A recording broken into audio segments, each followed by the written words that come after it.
Statue of Liberty, Chapter 5. The Head. When the Philadelphia Fair ended on November 10th, 1876, the hand and torch went to New York City. The part stood in Madison Square Gardens for over 5 years while the rest of the statue was being built in Paris. The U.S. Congress voted in 1877 to accept France's statue as a gift. Bedloes Island was chosen as the site. The U.S. also agreed to build a strong base called a pedestal for Liberty to stand on.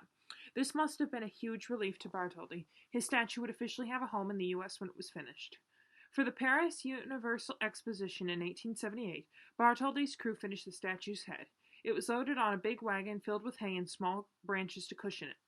13 strong horses pulled the wagon across Paris to the fairground. The statue's head was showcased in the garden of a palace that had been built just for the fair.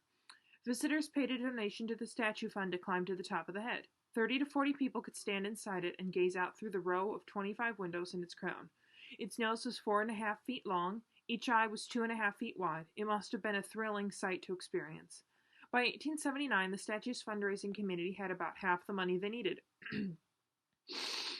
Bartholdi worked hard to raise even more. He told French businesses that his statue would surely become a great American symbol. He convinced them to pay money to use the statue's image on their products. There were lotteries where people could buy chances to win money and prizes. There were charity events like operas with proceeds going into the fund.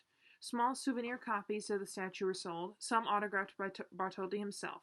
By July 1880, the fundraising committee had raised 400,000 francs in all. That's about $250,000 back then. It was enough.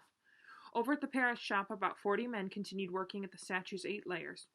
Each layer was about 12 feet tall and 30 feet wide. The amount of copper used was enough to make 30 million pennies. The world's tallest statues. The 420-foot Spring Temple Buddha in Henan, China is the tallest statue in the world. 3 other statues may someday rise even taller. The Statue of Unity in Gujarat, India is planned to be 597 feet tall. The 563-foot Crazy Horse Memorial is being carved from rock in the Black Hills of South Dakota in the U.S. The Gadu Winson Kencana statue in Bali, Indonesia will be 479 feet tall.